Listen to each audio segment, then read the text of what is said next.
But first, we're joined by Tennessee Senator Bill Hagerty. Great to see you, Senator. I was always a fan of your attitude to all this, because you were pretty much the lone voice standing against the first of these giant bills, the so-called bipartisan infrastructure bill. When you look at the mess that's going on, just tonight we're learning they've delayed the vote again. They said they put all the procedural steps in place to have this vote on Tuesday. Now they're saying actually not Tuesday. The reason, it seems, one of the reasons at least, is Senator Bernie Sanders, your colleague there in the Senate, trying to push in more of what he wants. Do you think that someone like Bernie Sanders, who's leading all this, even wants a deal? I've got this feeling that he actually would like the whole thing to blow up so he can say, see, this is what happens when you put someone like Biden in charge. You need to vote for me as president, then I'll give you what you want. That well could be, Steve. And you talk about the death of a presidency. Well, this has all been by self-inflicted wounds.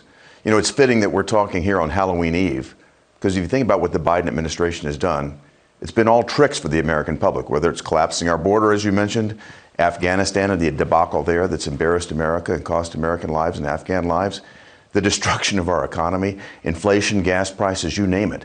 He's put us in such a precarious position around the world. I think that the American public is looking at just what you articulated, shaking its head and saying, again, all tricks and no treats from this administration. Yeah, well, I totally agree, and very apt. I mean, look, if you sort of look ahead, it seems to me they're stuck in this position now where they have to either deliver nothing for all this argument that's been going on, or both of these bills together.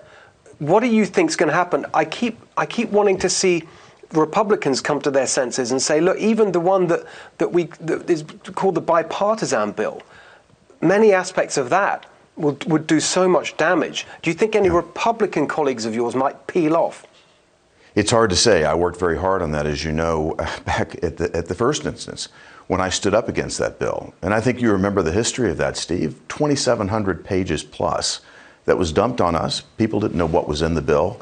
When the scoring came through, again, it was promised to be paid for. Turns out that it was over $250 billion in the red, in the hole. There are many things in that bill that had nothing to do with hard infrastructure, at least what you or I would call hard infrastructure. I think it turned out to be 23% hard infrastructure. The rest of it, basically a doorway into this big, massive social spending plan that they're fighting over right now. It's got Green New Deal provisions in it. They're basically trying to destroy the fossil fuel industry, as you know. This is going to be devastating to our economy if it should pass. And I think the American public had an opportunity to wake up. First, when I stopped the bill, when we pushed back hard, several of my colleagues moved over, but not enough. I promised back then, though, that what this was going to become was the hostage that Nancy Pelosi and the liberals in her party would use to force those people that voted for the so-called bipartisan bill to come on board with this massive social spending plan that Bernie Sanders has authored. Well, that's exactly right, and that's what they fell for.